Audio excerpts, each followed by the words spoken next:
अत्रि महर्षि का विवाह कर्दम जी की बेटी अनुसुईया के साथ हुआ।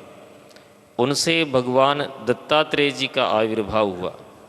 देखो, बहुत ध्यान से समझने की बात है। अत्रि, इसमें नय समास है। अ माने नहीं, त्रि माने तीन। त्रिगुण जिसमें न हो, त्रिगुणातीत को कहेंगे अत्रि। त्रिगुण रहित जो महात्मा हो उसे अत्रि कहेंगे। और ऐसे गुणातीत महात्मा की वृत्ति अनुसुईया होती है। जो गुणातीत होते हैं वह किसी में दोष देखते ही नहीं, किसी के दोष का वर्णन करते नहीं। आप अत्रि हो जाओ और आपकी वृत्ति अनुसुईया हो जाए तो आपके अंतःकरण में भगवान दत्तात्रेय का प्रादुर्भाव हो जाएगा, भगवान का प्राकट्य हो जाएगा। ये संदेश है। अत्रि के यहाँ अनुसुईया के गर्भ से भगवान प्रकट होते हैं। हम अत्रि होवें, हम अनुसुईया होवें तो हमारे अंतःकरण में भगवान का प्रादुर्भाव हो जाएगा। और विष्णु भगवान के अंश से भगवान दत्तात्रेय प्रकट हुए, भगवान शंकर के अंश से दुर्वासा जी प्रकट हुए और ब्रह्मा जी के अंश से चंद्रमा प्रकट हुए। ये ब्रह्मा विष्णु महेश तीनों अत्रि के पुत्र के रूप में प्रकट हुए। अब बताओ कितना पवित्र वंश है कर्दम जी का। त्रिदेवियों ने ही संतान के रूप में जन्म लिया। विदुर जी ने पूछा, महाराज ये सृष्टि के प्रधान तीनों देवता जगत की उत्पत्ति, पालन, संहार के मूल कारण हैं, इन्होंने गर्भ से जन्म लिया, ये बात समझ में नहीं आती। कौन सा ऐसा प्रयोजन था जिसकी सिद्धि के लिए इन्होंने प्राकृत बालक के समान जन्म लेना पड़ा। मैत्रेय जी बड़े प्रसन्न भये और कहा कि ब्रह्मा जी महाराज ने अपने नेत्रों से अत्रि को प्रकट किया और सृष्टि रचने की आज्ञा दी और कहा कि तुम अपनी सहधर्मिणी अनुसुईया के साथ ऋक्षकुल नामक पर्वत पर तप करो। ये ऋक्ष नामक पर्वत चित्रकूट का ही भाग है जहाँ इस समय अनुसुईया आश्रम है। आज भी वहाँ रीछ बहुत पाए जाते हैं। तो ऋक्ष नामक पर्वत पर आप कठोर तप करने लगे। महाराज जी वहाँ आज भी पलाश के वृक्ष बहुत हैं और लिखा है भागवत जी में भी, पलाश का वर्णन यहाँ भागवत जी में भी लिखा है। वहाँ महर्षि अत्रि ने अपने दाहिने पैर के अंगूठे के बल पर खड़े होकर के ऊर्ध्वबाहु होकर के प्राणवायु को कुंभक में रोक करके 100 वर्ष तक कठोर तप किया और उस तप के काल में एक मंत्र का जप कर रहे थे। वो मंत्र ये था, शरणम तम प्रपद्ये यह एव जगदीश्वर है प्रजामात्म समामय्यम प्रयच्छ दिति चिंतयन। महात्मा भी बड़े चतुर होते हैं। उन्होंने गोल मटोल बात कही। बोले उस परब्रह्म तत्व की हम शरण में हैं, यह एव जगदीश्वर है, जो अकेले ही इस जगत का ईश्वर है, इस जगत का कारण है। जो कोई भी जगत का ईश है हम उसकी शरण में हैं और वह कृपा करके आत्मसमाम प्रजाम मह्यम प्रियच्छतु इति चिंतयन, वो अपने जैसी संतान हमें प्रदान करे। इतने बड़े निष्काम महात्मा भगवान को पुत्र रूप में क्यों चाहा? देखिए, गृहस्थाश्रम की सफलता पुत्र की प्राप्ति में है, संतान की प्राप्ति में गृहस्थाश्रम की सफलता है। तो पुत्र हो, सुअर कुत्ते गधे घोड़े के भी होते हैं, ऐसे न हो। पुत्र शब्द का अर्थ होता है नरक और त्रय शब्द का अर्थ होता है त्राण। नरक से त्राण करने वाला हो तो गृहस्थाश्रम में ही जाना है। बेटा ही हो तो भगवान ही बेटा क्यों न हो, हमारा गृहस्थाश्रम अति सफल हो। इसी भावना से उन्होंने ऐसा किया। इसलिए भैया, यदि गृहस्थ हो तो इतने पवित्र आत्म सदाचारी संस्कारवान बनो, धर्मनिष्ठ बनो कि ऐसी संतान हो कि पूर्वज भी कृतार्थ हो जाएं, तुम्हारा पितृत्व सफल हो जाए और जन्म देने वाली माता का मातृत्व सफल हो जाए। ये चाहिए। सबके संतान नहीं होती बढ़िया, हाँ, स्कंद पुराण का श्लोक है, बहुत बढ़िया श्लोक है। पुण्य क्षेत्रे कृतम येन तपः क्वापि दुष्करम तस्य पुत्रो भवेद वश्य समृद्धः धार्मिकः सुधी। किसी पुण्य पवित्र तीर्थ में इस जन्म में अथवा जन्मांतर में जिसने कठोर आराधना तपस्या उपासना की हुई हो, उसी के इस प्रकार की संतान होती है। तस्य पुत्रः भवेद, कैसा पुत्र होता है? वश्य है। यहाँ वश्य के दो अर्थ हैं। एक अर्थ तो ये है कि जितेंद्रिय होता है, अंतर इंद्रिय, वही इंद्रियों को बस में रखने वाला। दूसरा अर्थ होता है माता पिता के बस में रहने वाला, आज्ञाकारी आज्ञापालक होता है, वश्य है।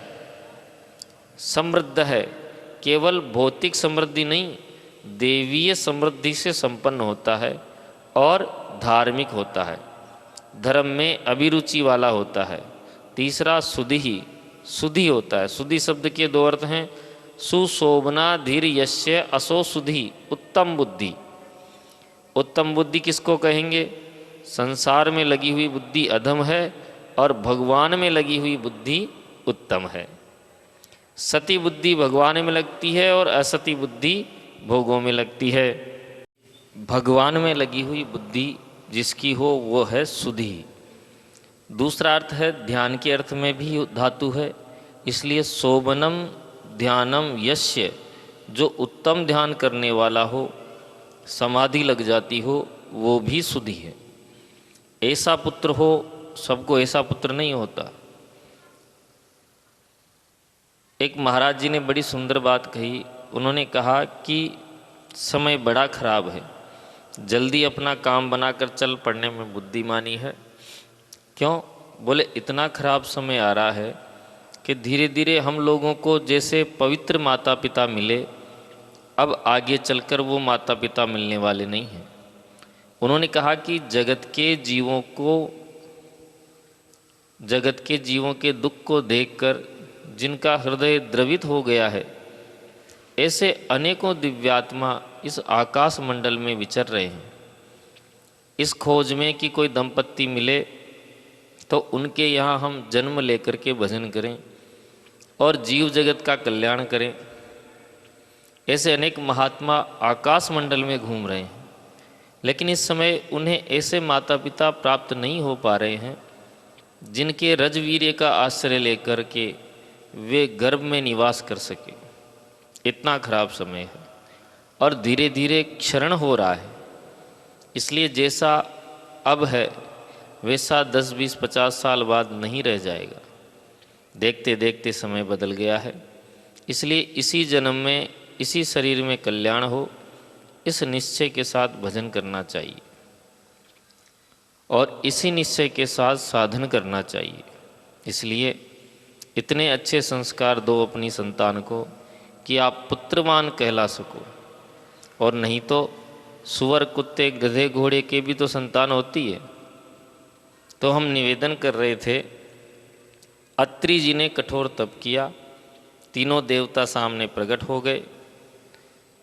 कैसे प्रकट हुए? बोले प्रणम्य दंडवत भूमा वुपतस्ते हरणांजलि ही वृषय हंस सुपर्णस्थान स्वे स्वे चिन्हश्च चिन्हितान। शंकर जी वृषभ पर बैठे हैं, ब्रह्मा जी हंस पर बैठे हैं और भगवान गरुड़ पर बैठे हैं, अपने अपने चिन्हों से अंकित हैं। श्री शंकर भगवान डमरू त्रिशूल आदि धारण किए हुए हैं। श्री ब्रह्मा जी वेद कमंडलु अक्षमाला आदि धारण किए हुए हैं। भगवान नारायण शंख चक्र गदा पद्म धारण किए हैं। अत्यंत कृपा भरी दृष्टि से उन्होंने अत्रि जी की ओर देखा। इतना दिव्य प्रकाश हुआ कि अत्रि जी ने अपने दोनों नेत्र बंद कर लिए। तद्रोचिसा प्रतिहते निमिल्य मुनिरक्षिणी।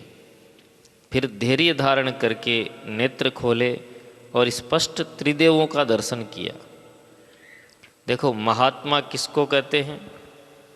यदि हम ठेठ भाषा में कहें, खुली भाषा में, तो जो मुंह फट होता है उसको महात्मा कहते हैं। बोलो भक्तवत्सल भगवान की।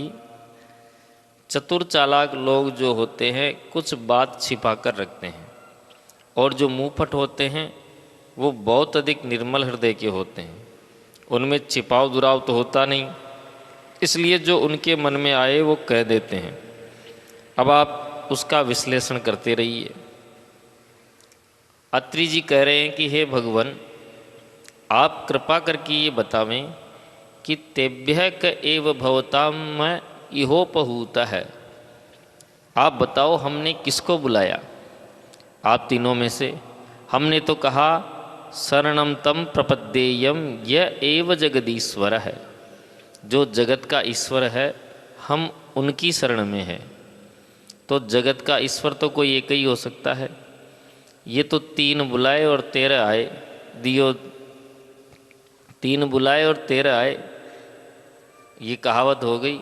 हमने तो एक को बुलाया और आप 3 कैसे चले आए? तो आप खुद ही बताओ, आप में से जगदीश्वर कौन है? आप बताओ, कोई ऐसे पूछ सकता है?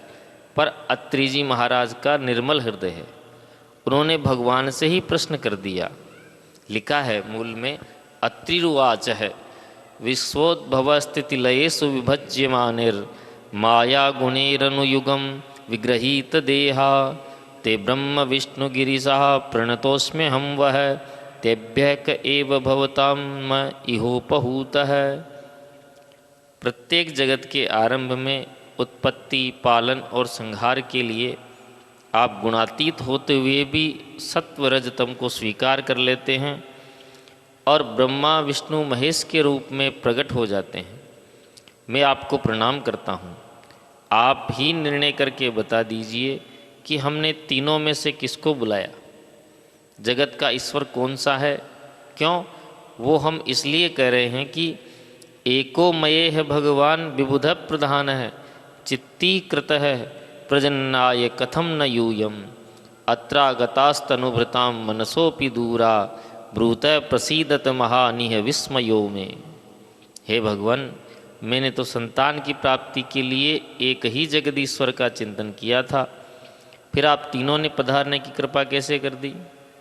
हे भगवान, देहधारियों का प्राकृत मन आप तीनों देवताओं के निकट नहीं पहुंच सकता है, और हमारे जैसे गृहस्थ व्यक्ति के सामने आप प्रत्यक्ष प्रकट हो गए हैं। हमें इससे बड़ा आश्चर्य हो रहा है, आप कृपा करके इसका रहस्य बताइए। तो भगवान ने रहस्य तो बताया, पर उससे पहले एक बात कह दें, एक को बुलाया 3 कैसे आए?